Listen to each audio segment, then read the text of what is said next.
Okay, welcome everybody. Simon Rosenberg from Hope You and Chronicles, and this is kind of a fun event here. Not that all of our events aren't fun, but this one is particularly fun. I'm joined here tonight by my good friend Tom Bonier.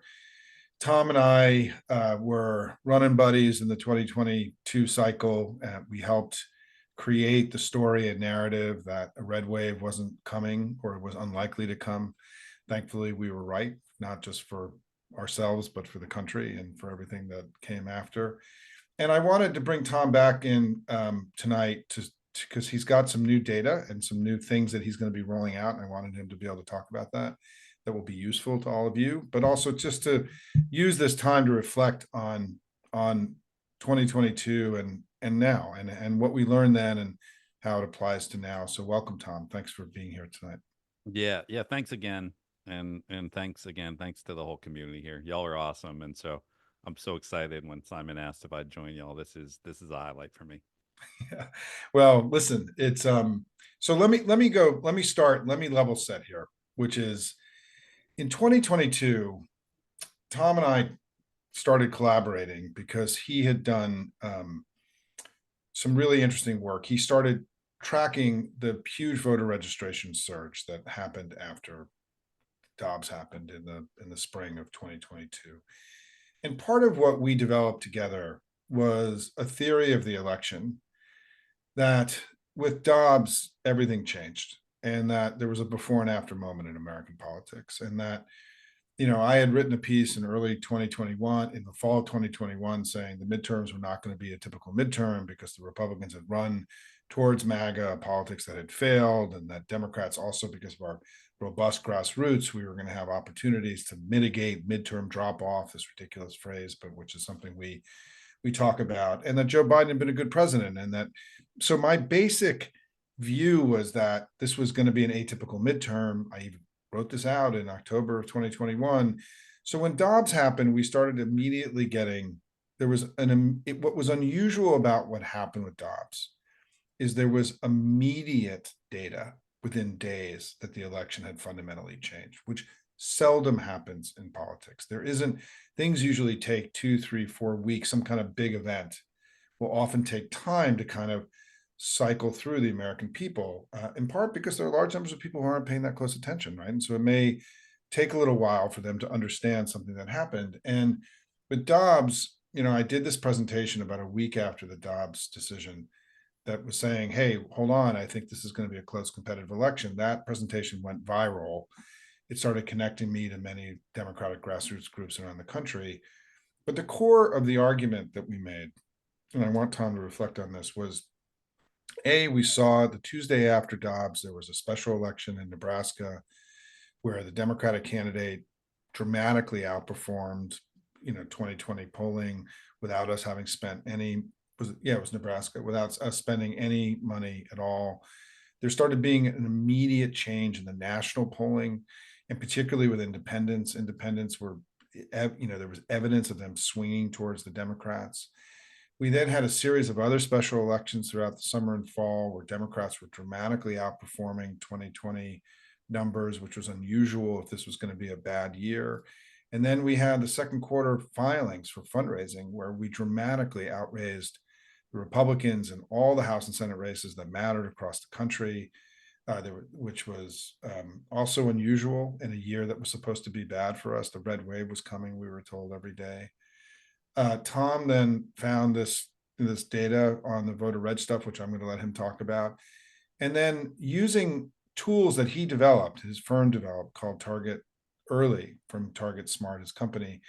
We also were able to really track the early vote in ways that were unprecedented, and we saw this sort of heightened Democratic intensity in the early vote too. And so, as we entered the final few weeks of the election, we were like, hey man, all these indications of intensity are pointing towards us, not towards Republicans, and that we were sort of optimistic that there could be a better election than everybody thought. And so, Tom, let me turn it to you now because you played a pretty important role in helping, create this theory of the case. And so, why don't you take it and explain it a little bit more? Yeah, thanks, Simon. Thinking about this and thinking about sort of what was different about what we did there. And what we were pushing against, I think in the end we were pushing against something that still exists today, which is this notion that really, if we were going to construct a formula to, I don't want to say predict election outcomes, though that's what the media tries to always do, and that's really not what we should be doing, but at least gauge the current electoral environment. They really look at two things. One, their priors, their sense of what should happen, which is usually previous cycles, that sort of thing. We know that was incredibly negative for Democrats because it was a midterm election with a Democratic president in the White House.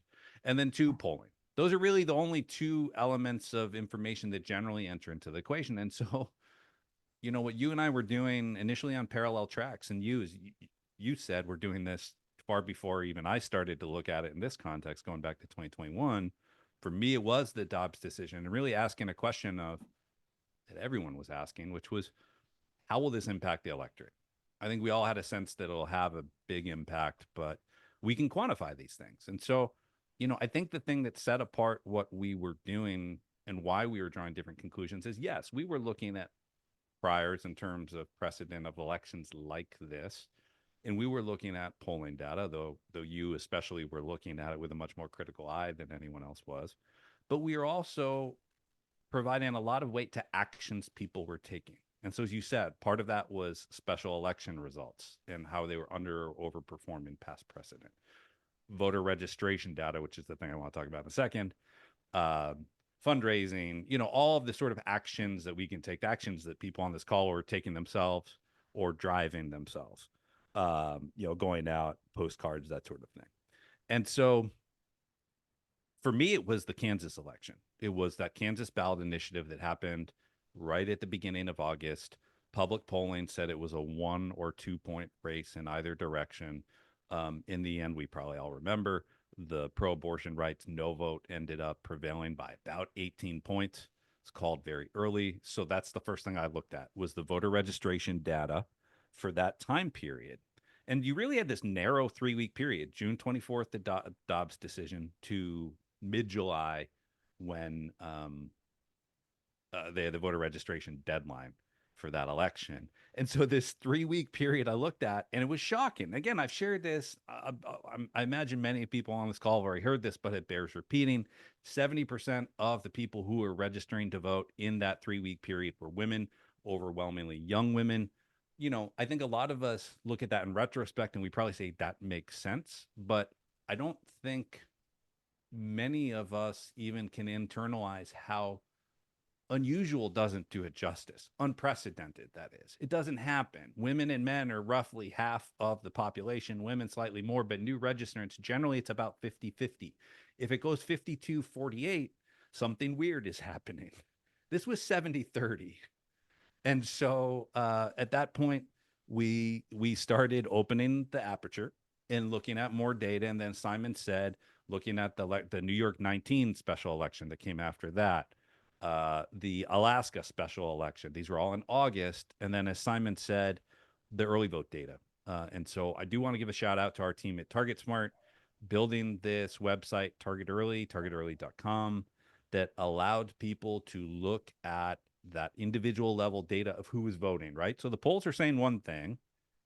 The actual data of who's voting in the end is what was going to decide this, and that was saying something else. And so, Simon, I'd love to throw it back to you if I can, just because I think that's where you did something very special with this, which was taking the data and putting it Yeah. in the context that people could understand when the national narrative was shifting back to the red wave is on. And I think this is very relevant to what we're going to talk about in Yeah. this year, this election. You were, shouting from the rooftops that no, there's something different happening in this data.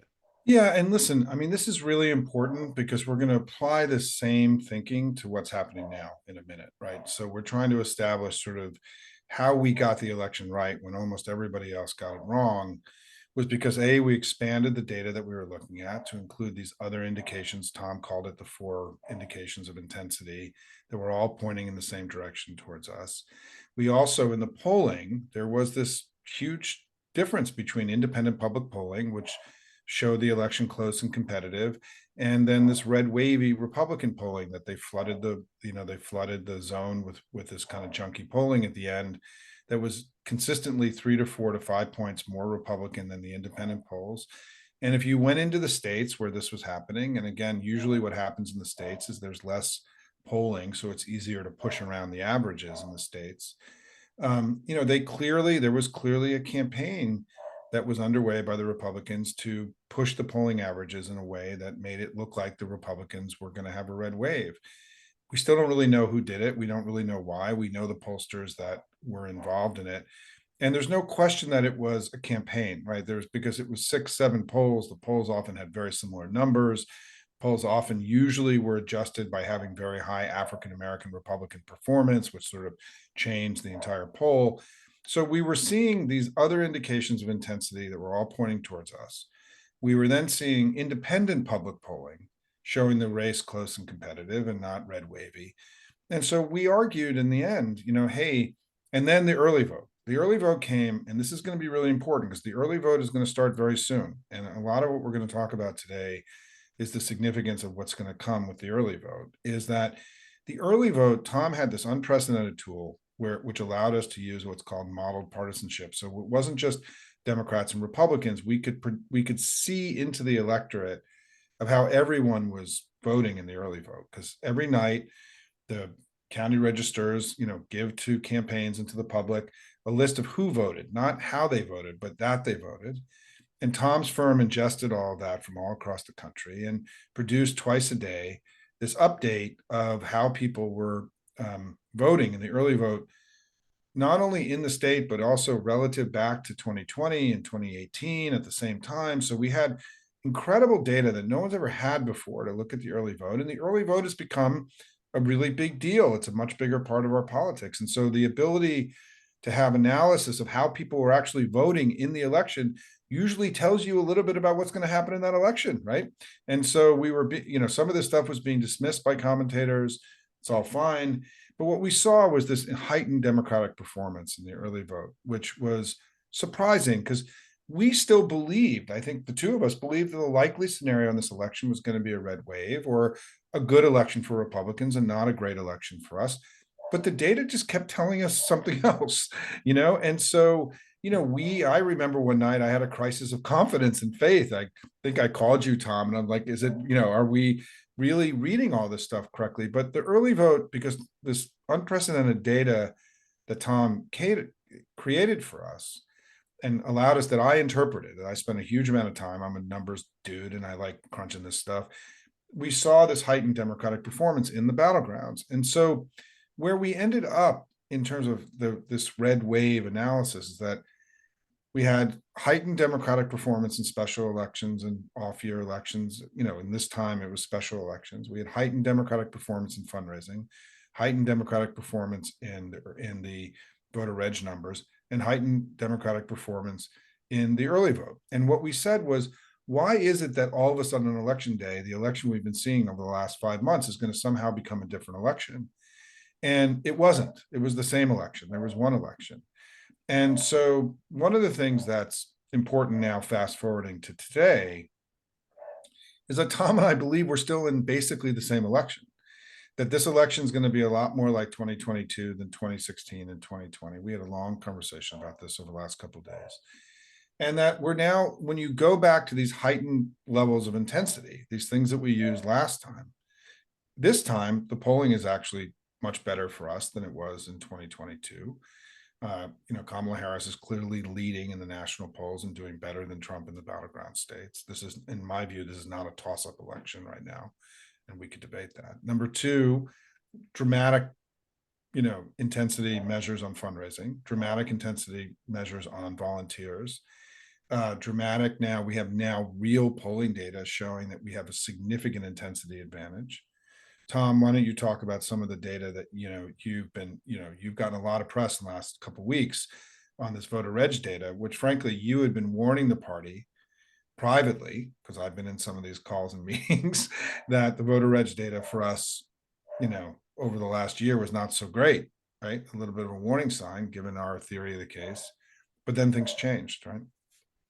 Yeah, that was certainly, to the extent that we look at pre-July 21st and what the concerns were, there was this narrative, and again, you and I have talked about this a lot in terms of where we thought it would end up, but certainly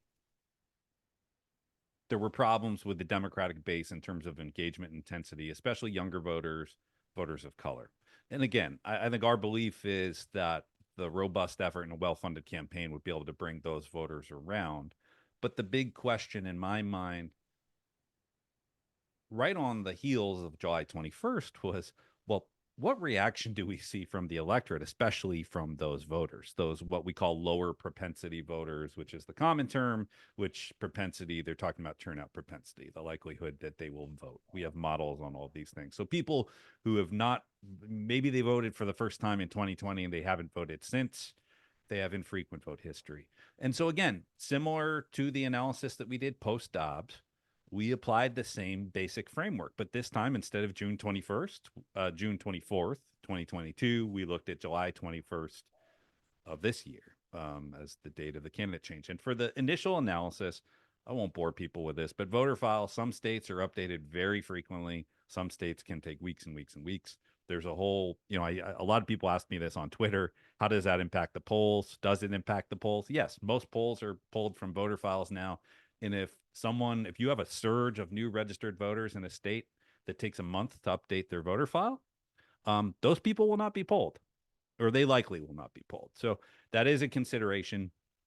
But what we did is we looked at that first week to get the sort of most pure sense, not to say, well, look, oh, did Democrats wipe out any sort of deficit in voter registration in a week? To me, that's not even the most important question. The most important question is there are many tens of millions of more of these lower propensity voters who are on the fence about voting or not, who we are looking for signs of, are they now engaged with Vice President Harris leading the ticket? And the answer to me, again, was shocking, in that I mentioned how those Dobbs surges and Dobbs gender gaps were things that we had never seen before in the data. I've been working in political data analysis for 30 years now.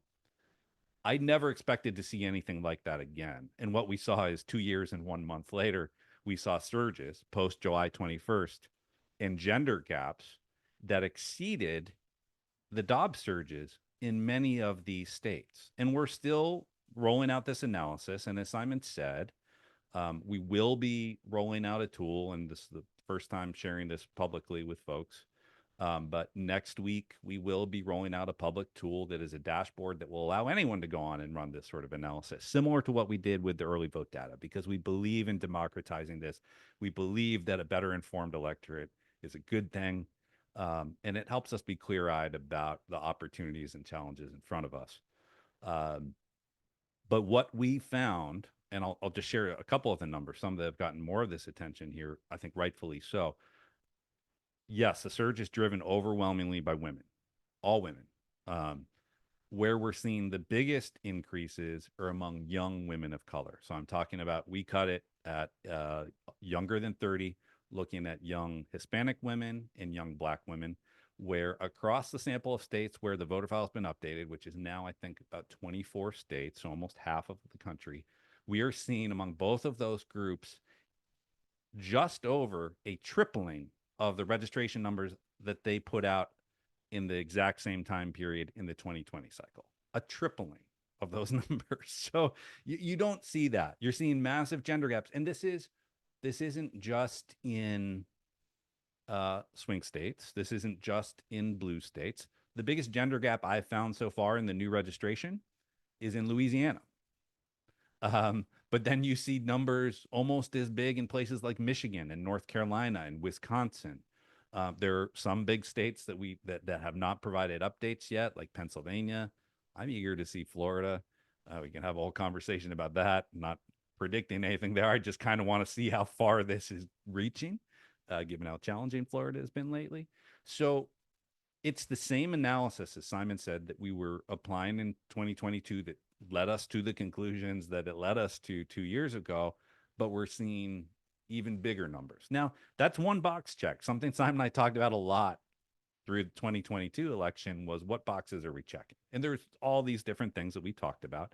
This is one big box. We've seen the other boxes checked already in terms of the overperformance in special elections, in down ballot elections, the off-year elections. We've seen it checked in fundraising and that sort of thing.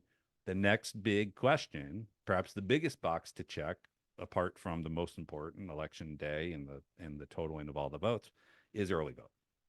And so, again, sharing this for the first time with this group, um, later this month, towards the end of this month or beginning of next month, which is not that far away, we will roll out Target Early for this year. It will have even more features. And again, this is something we make publicly available. We don't charge for it. Um, and it will have the early vote data. It will be updated twice a day. This data is coming in real time, with all the different context. Some new features we'll be adding there that I think people will like, or at least data nerds like Simon and I will like, adding different turnout percentages instead of just vote shares, whole bunch of cool things. Anyhow, I won't go in great depth into that now, other than to say that I'm excited about rolling that out. By the way, as I fiddle with my earpiece, someone asked the question, is this Boston? And yes, it is. I tried to answer it in the chat and somehow deleted the question. But yeah, I grew up in Massachusetts, so I always like to represent the hub of the universe here. Muted myself. My dog has been barking, so I muted myself. I apologize.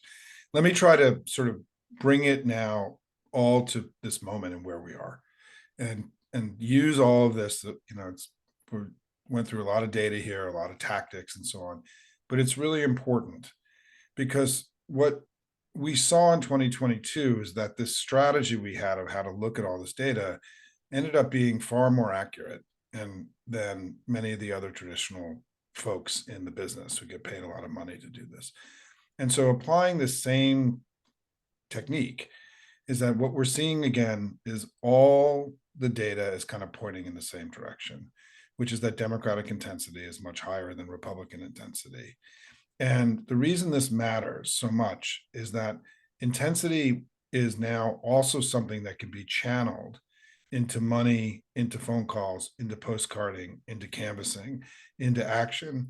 And that this heightened intensity that we're seeing, which was so essential to our strong performance in 2022, our strong performance throughout 2023, winning in places all across the country, Wisconsin and Ohio and other places, we're seeing the same basic intensity, but behind it is the polling is actually better for us than it was in 2022, right? So it's my view right now that we are slightly ahead in this election, but with this heightened intensity, additional money, more volunteers, the best grassroots operation that anyone has ever seen, the hard work that all of you are going to do, this now documented changes in voter reg numbers, that our capacity to close strong and to win this election on the ground in the next 2 months is far superior to theirs. We have a much stronger team. We have a better set of candidates. We are filling arenas. They are struggling to raise money. They have virtually no field operation. And for any of us who've been in this business and done campaigns, we have this like Olympian Titanic thing that we've built. Titanic's a bad word. I shouldn't say that. We have this enormous battleship that we are now deploying, and they got nothing, and it's going to really matter. And it means that this election we are now in the election that we all wanted to have. The election that, for those of you who are Hopium subscribers, I have been talking about since I began Hopium in March of last year, which is that we should win this election because MAGA is too extreme and too far gone, and Trump is too degraded. He's a rapist, fraudster, traitor, felon, all those things. And Joe Biden's been a good president. The country's better off. Kamala Harris is kicking ass as our nominee and performing at the upper, like way beyond, and doing such an extraordinary job. And she has an agenda that's speaking to the real concerns of everyday people. And they're staying very grounded in that, in addition to all the other kind of celebratory stuff, the joy and the celebration that we all have. And so it's just my view right now that we are far more likely to win this election than they are. And I think the likely scenario to me right now is that we win the presidency, we keep the Senate, we flip the House, we kick MAGA's ass, and we're all having, a really good election. The question of whether we have that election will come down to how much work we all do. And what I just want everyone to be thinking about is that it is really going to come down, as many of you heard me say, we can have the election we all want to have if we do the work. And all of you have been doing the work. I mean, the volunteer shifts that are being signed up for in the Harris campaign are unprecedented. We have tons of people coming to our Thursday night event to make calls and postcard for House members. Whatever you're going to do, however you're going to do, what I want to say to you is that I want you to think about doing more, but also doing it now. Because part of what Tom talked about is that people are clearly open to hearing from us now. There's an openness. They like Kamala Harris. Her favorabilities are much higher than Trump's. People want to hear from us. So when we make our phone calls, we do the postcards, we canvass, this stuff really matters right now. And it's going to matter next week when we have our debate. It's going to matter the week after when Trump is sentenced for his 34 felony convictions. It's going to matter that Friday after the felony convictions, when early vote begins in Minnesota, South Dakota, and Virginia. And what it means is that this early vote now, we got to go win. We won the midterms in these states in October and early November. We need to try to win together this election in October. We need to drive the early vote up. We need to vote on day one. We're going to have data showing the performance of the Democratic Party and Harris and and Harris Walls in all these states. And just my admonition to you, everybody, is the election is now. It's not in November. It's right now. We can win this election in October. But so whatever you were thinking about doing, how much work you were going to do and how much time you were going to give, how much money, do it now. It really matters because I think we can drive the early vote up in a way that we did in 2022, channel all this intensity that exists, blow it out in the early vote, create these insurmountable leads.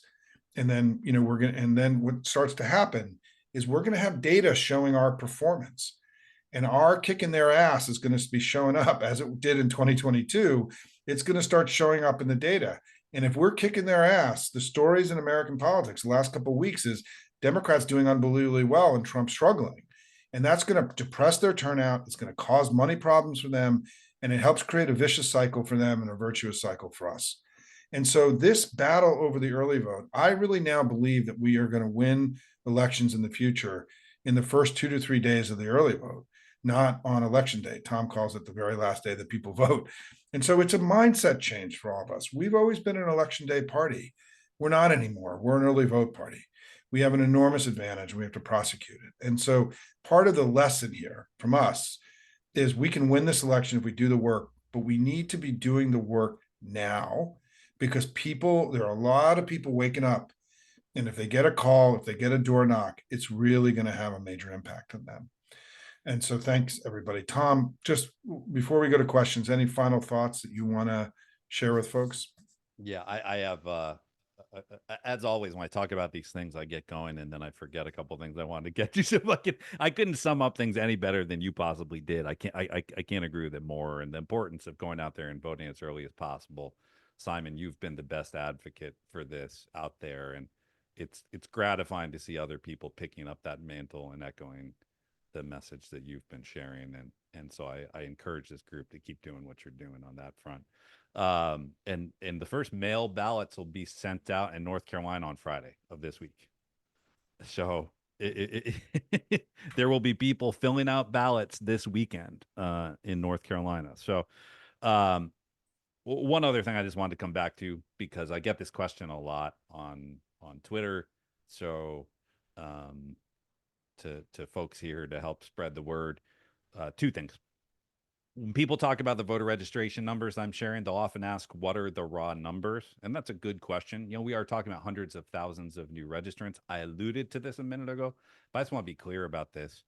Yes, the new registrants are potentially an impactful part of this electorate. But the more impactful part, and what I'm interested in primarily with this analysis, is that we have found that when you have a big increase in a group in voter registration, that is indicative of that group writ large turning out at a much higher rate, not just new registrants, but all registrants. So to me, these are these indicators that young voters, especially young women of color, I'm expecting to see very high turnout rates. And to anticipate the question, are polls anticipating that? Likely no. Some will, some won't. Most probably won't. The other point I want to make real quickly, and then I see there's so many great questions that we could never get to all of them. This is amazing. The energy of this group is so great. But A lot of people refer to that period, which is frankly still going on, but they refer to the period when they saw the intensity, energy, positivity, the joy of this democratic movement now. They were referring to it in the media as a quote sugar high, as if it's something that's fleeting and will just go away, once people get over it. And the answer is it doesn't have to just go away. People are voting now. There's no reason to believe that. And even if it ebbs at some point along the way, every day of that movement and momentum continuing is accruing real tangible gains that don't go away. A new registered voter is more likely to vote if you register to vote in an efforted way. If you go out and you get a friend registered to vote between now and election day, statistically they will have a higher turnout rate than the average registered voter. They have very high turnout rates. So the money that's being donated, the volunteer shifts, all the work you're doing, that's not a sugar high that goes away. We have seen, and I've seen some questions in the chat, and people ask this online a lot. They want to know about all the different models. Our old friend Nate Silver is out doing his own models now at someplace other than 538. And apparently in his models, he actually sort of prices in this quote sugar high. He's referring to it as a convention bounce. But if you're wondering why his models are showing now Donald Trump is the favorite to win the Electoral College, even though Vice President Harris is leading in well over 270 electoral votes worth of states in his own poll averages. The reason is that he is anticipating that her numbers are just going to get worse. He's just put his finger on the scale and said, well, here she is, but it's the sugar high and it's got to go away. So I wanted to just share that context because I think a lot of people are wondering and worrying about that. And look, that's not to say that things won't change between now and election day. They will. It's a roller coaster. But the fact is, every day of this movement, momentum, and in the sort of joy and energy that we're witnessing is accruing gains that will go right into the ballot box on election day. I want to say two things about that, and then we'll start going into the questions. But I'm also reading the questions and I'm answering a couple of things. One is that it's our view that there were 2022 and Dobbs was a before and after moment, and that what happened in 2016 and 2020 is irrelevant to this election. So first of all, every election is unique. No election is like any other election. They're all sui generis. They're all different. And the key is to not, it's lazy analysis to try to compare one election to another, right? You need to compare this election to this election. And so I don't really believe that what happened in 2016 and 2020 was terribly relevant. And one of the things we know is that Republicans have been underperforming public polls, not overperforming them, since Dobbs in elections of all kinds all across the country, whether it was the Swazi race, whether it was Trump in his own primaries, whether it was elections that happened in 2023, that there's been a consistent underperformance by Republicans. And the explanation of that from my end, where I come and can explain that, is that I do think that something broke inside the Republican Party with Dobbs, and that there became a big chunk of the Republican coalition that became very loosened from the Republican Party, and that they're very hesitant, that they may say that they'll vote for Trump or they'll vote for Republican, but when it comes to actually going to vote, they're not. There's a chunk of them that are not doing it. Liz Cheney just announced tonight, some of you have been writing about this, that she's voting for Kamala Harris, right? And so this idea that Trump has, that what's going to happen, this is the Nate Silver argument, to look at what's in front of us and to look at the huge cash advantage that we have, the huge volunteer advantage, the grassroots superiority that we've had now for the last several years, the energy intensity, and to believe the polls are going to get worse for us is like, it's kind of crazy, actually, right? Like, it's outside of anyone who's worked in politics, who understand how this stuff all works. You wouldn't say that. And the second thing is that I also don't know that we know that Trump is going to overperform public polling. He hasn't been overperforming public polling this year in many states that happened in the primaries, and Republicans have been consistently underperforming public polls. So baked into the analysis that this Jedi mind trick that Tom and I discussed, right? No, Democrats, you're not actually winning the election, you're losing the election, right? Is this idea that somehow all of this extra money and intensity we have isn't going to be material in the election, when we know it's been material in all of these elections since Dobbs, right? It's to have to ignore an extraordinary amount of data and evidence from actual elections And we also don't know that Trump is going to overperform public polling. I don't know that he will. I don't, because it hasn't happened in any other Republican race in the last 2.5 years. So I think what we're trying to get at here is we're trying to take the way that we saw 2022 and apply it to this election. And I think that it's my view that we're going to kick their ass in this election. And how badly we kick their ass will depend on how much work we all do collectively together. It's not that I'm optimistic. We're looking at data. Tom and I have been doing this a long time. I've been doing this full time for 32 years, right? And so we know what happens when one campaign outspends the other by 2 to 3 to 1. We know this. We know what happens when the kind of volunteer army that we have is deployed into 7 battleground states. We know what's going to happen. We know what happens when one party has a 15-point intensity advantage over the other one, as the Gallup poll showed the other day. We know what happens when the women of America, who've been carrying the Democratic Party and making sure that democracy and freedom didn't slip away in their watch, are horrified by J.D. Vance's unbelievable, historic, offensive, odious misogyny that he throws in our face every day, right? The ugliness of MAGA is unprecedented. And the elegance and grace and joy and capability of Kamala Harris has been extraordinary. And so, we should feel very optimistic, not because it's Wednesday night and I'm kind of bored. It's because that's where the data is pointing to. And I know there are people that don't agree with us. And I'm not surprised that it's some of the same people that didn't agree with us and attacked us in 2022. Not a big surprise. So that's what we know. We're presenting to you tonight what we know about this election. And I would much rather be us than them in every way imaginable. Tom, why don't you go in and take some of the questions? And I don't know that people can read the questions. So why don't you read them out loud? Or if you see a thread of repeated questions, why don't you dive into the questions a little bit? I'd love to. Yeah. Again, there's so many. I'm overwhelmed by how many great questions there are. So we'll get to as many as we can. And I know both Simon and I are accessible on Twitter and that sort of thing. Whenever I have a minute and folks ask questions and the replies, I try to provide answers too. But going from some of the earliest questions asked, someone asked a series of three sort of related questions I'll get to really quickly. One, do you think we can extrapolate the data to more than the 15, 16 states you have data from?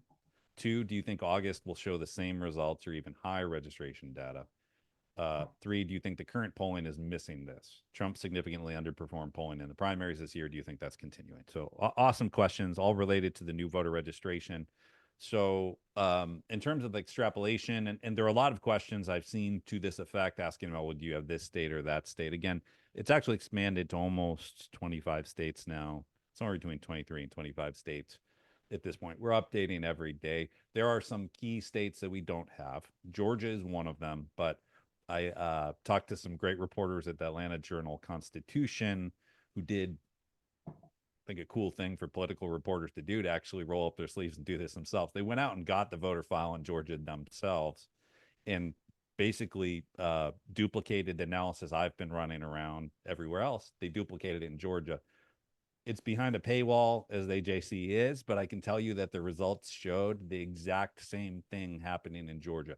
Big increases, especially from Black voters, especially from young Black voters, especially from young Black women, young Latino women. So states we don't have yet that I'm eager to get, I mentioned Florida. More importantly, Pennsylvania, Arizona. Those are the two that we're missing at this point. But we have gone through all of these states. Like I said, red states, blue states, purple states. They've all shown the same thing. Varying degrees, but all substantial swings. There isn't a state that has not shown that so far. So yes, I do believe that we can extrapolate to the remaining states. Do I think August will show the same results? No, it won't be the same, because generally when you see things like this, it's like anything, right? The people who are most excited are the people who come out right away. That's why you see such big numbers. If it follows the Dobbs trend, you'll see this big peak in the immediate week after, which is what we've been reporting on.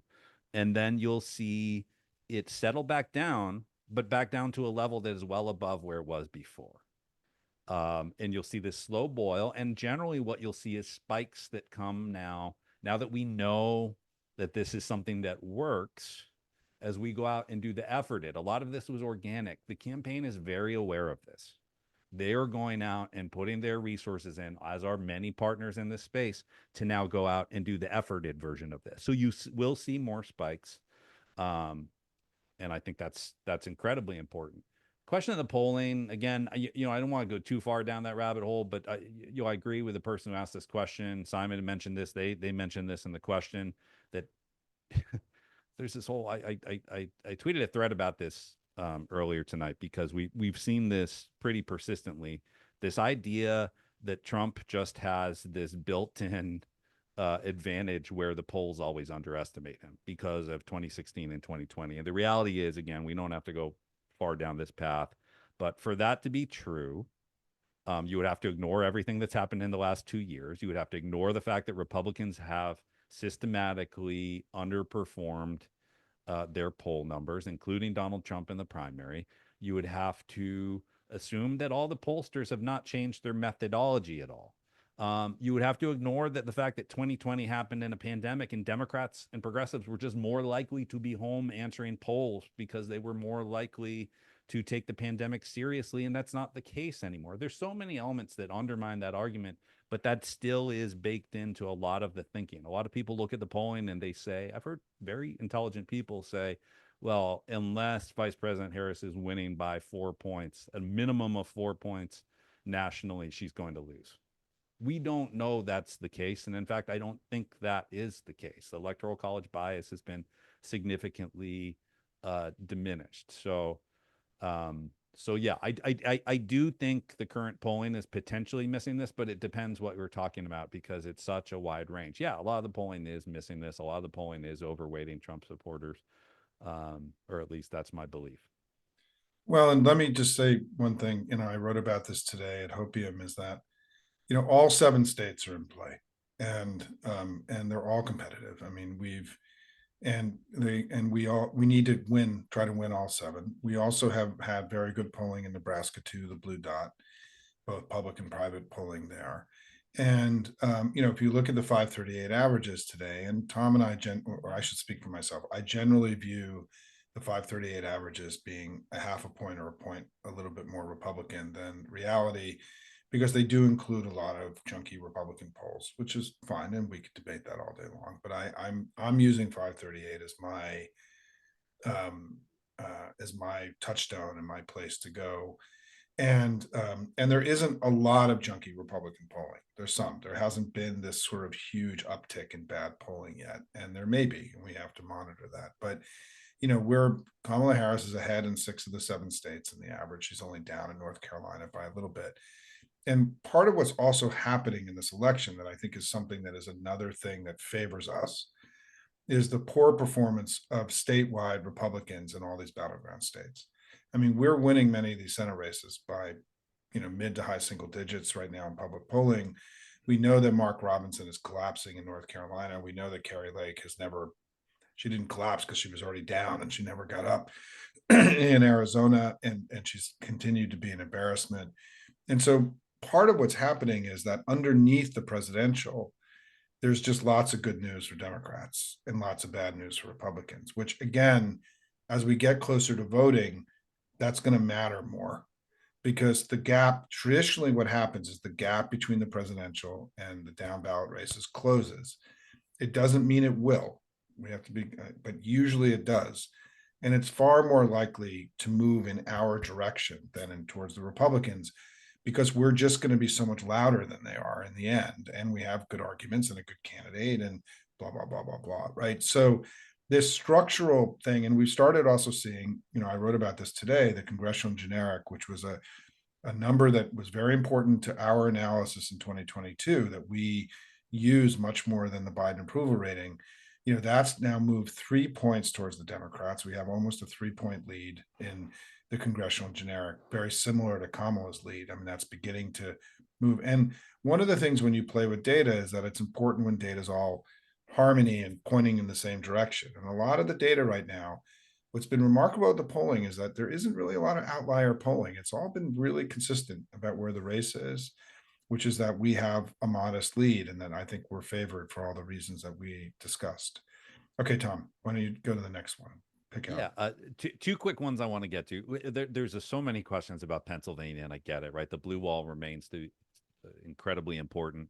We've seen in the polling averages Michigan and Wisconsin with incredibly favorable movement, frankly, incredibly favorable movement. Pennsylvania, but where that leaves us is in the poll averages. And I agree with what you said, Simon. I think those averages on 538 because of look, I think G. Elliott Morris has done a good job there. He kicked Yeah, Rasmussen out, but for every one you kick out, there are three new ones that pop up. yeah, It's a little bit of a game of whack-a-mole.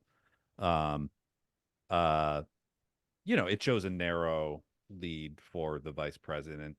Um, I feel good about Pennsylvania. It's going to take a lot of work, but I was on a call yesterday with Governor Shapiro, and I'm reminded of how good he is and how good the team is and the Democratic bench is. Senator Fetterman, who is the standard bearer in Pennsylvania for Republicans. And it goes back to what Simon has been saying just about the ability for either campaign. If you evaluate their ability to wage the work that has to happen over these closing 2 months, who is better positioned to do it?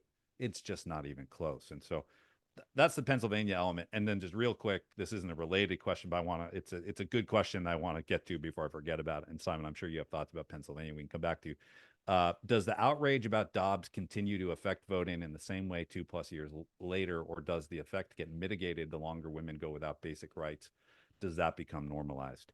It's a good question. We saw this happen in 2022 over this short time period of the less than 5 months, 4.5 months between the Dobbs decision and the election, where after Labor Day, because of the polling, that stupid Wall Street Journal poll and the New York Times poll that said that independent women swung by a 30-point margin away from Democrats. Absurd. But they wrote, in-depth articles about this in the Times. Um, and the story then was Democrats had overplayed our hands on Dobbs and that the issue had faded. I was on CNN with Don Lemon, and when I brought up the issue right after Labor Day, he said exactly that to me. But yeah, June 24th was such a long time ago. I think what we've seen in the data, but also I think to me rationally, is that the lived experience for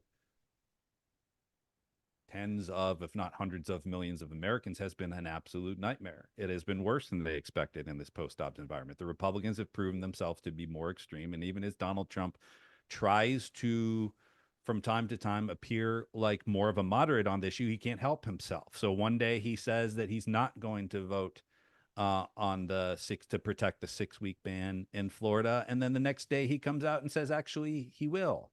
Now he's waffling on the question about whether or not he would sign an abortion ban if it came across his desk, where he said that he absolutely would veto it a week before. And so what I am seeing in the data is that the impact of Dobbs is actually only strengthened, is more salient as an issue now than it was 2 years ago because of that lived experience. Not just because of the lived experience. I think the other element of this, what was perhaps missing in some ways, was this now credibility in the sense of the Harris Walz campaign of this vehicle to be able to actually do something, to connect the vote. It's why this two elections dynamic that Simon explained so perfectly in 2022, it's the first person to really explain what happened. It's why in states like New York and California, where we lost the House, because Democratic voters in Democratic states didn't believe that their vote had anything to do with abortion rights. That's changed now. I mean, you saw that in the New York 3 special election,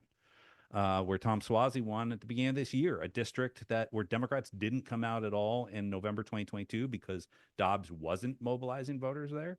Suddenly, and it wasn't the only issue, immigration was a big one too.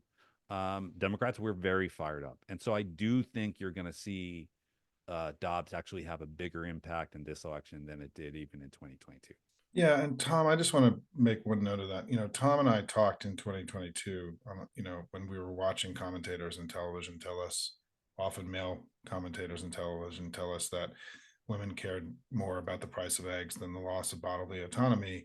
What we were saying when we were going on the air, and at this point 2 years ago, was that the pain for Republicans on abortion was going to get much worse because the actual implementation of these extreme abortion bans was going to make the political pain even more intense. And I think the second thing that's happened is JD Vance, right? Some of you have been commenting on this. JD Vance is just, just a shocking misogynist. I mean, it is, when I didn't have a strong opinion about him. And when I heard him say in a video that was, that came up because the guy talked way too much on podcasts and at Republican events and so on, but he said that he thinks that women who are being beaten by their husband need to stay in their marriages for the good of the children. I was honestly shocked by that. I mean, I remember when I saw this I was sitting where I am now watching it, and I just couldn't believe that somebody could possibly believe that.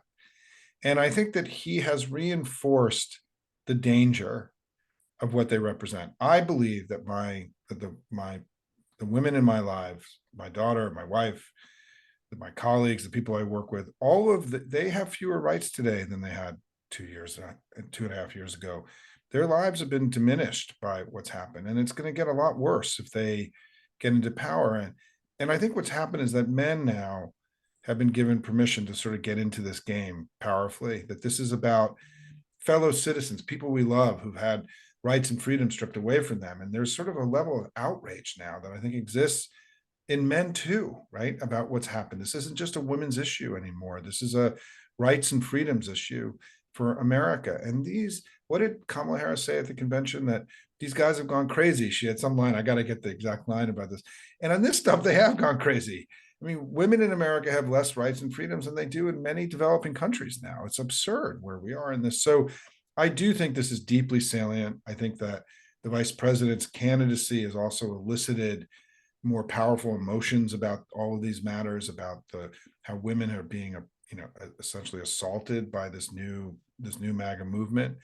And again, I just want to applaud. I mean, the lion's share of the volunteers in the Democratic Party, the people who are giving money, the people who are writing the postcards and canvassing are women. And, the intensity that we've seen coming from the women in our party, I mean, they are carrying us now. And because this stuff feels very visceral to them, and as it should.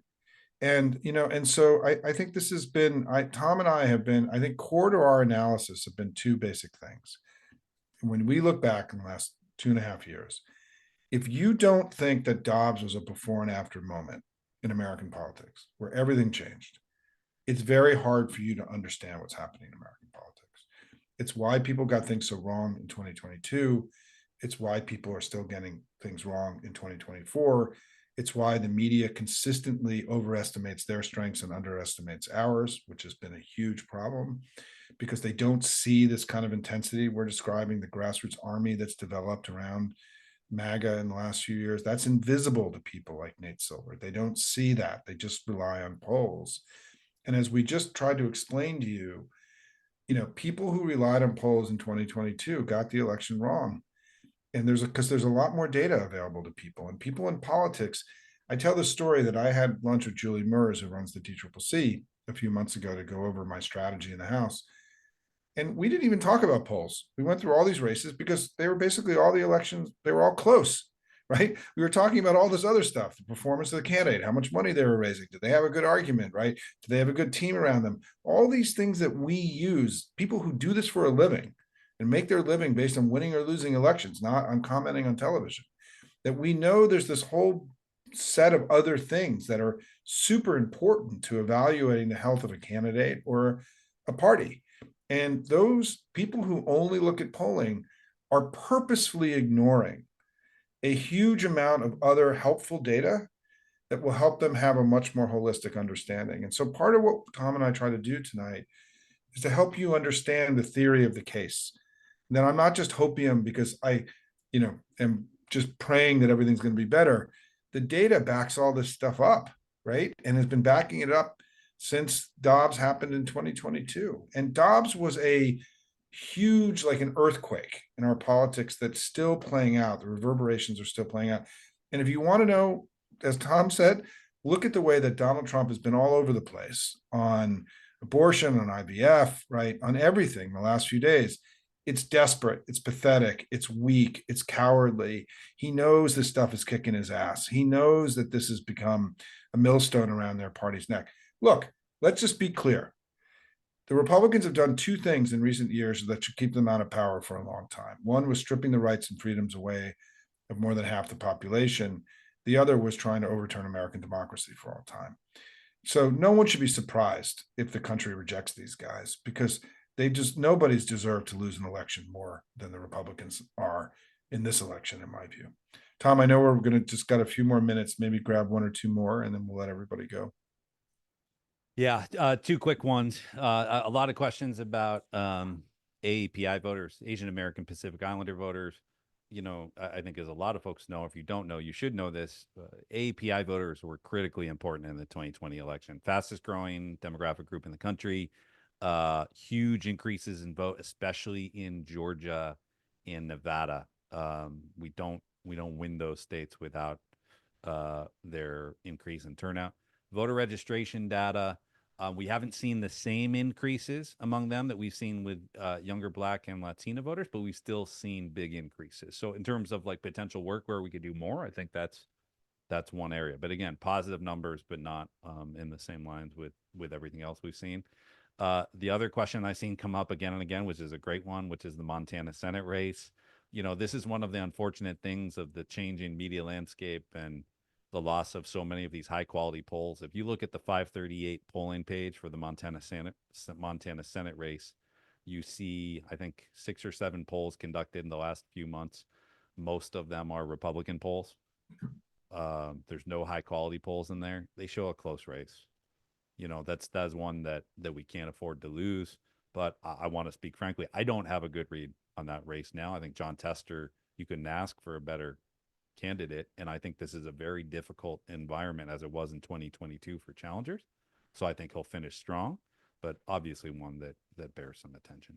Yeah, look, we're in good shape in all the battleground Senate races, with the exception of Montana, which I think is the general view is that it's dead even, and we'll learn on election day.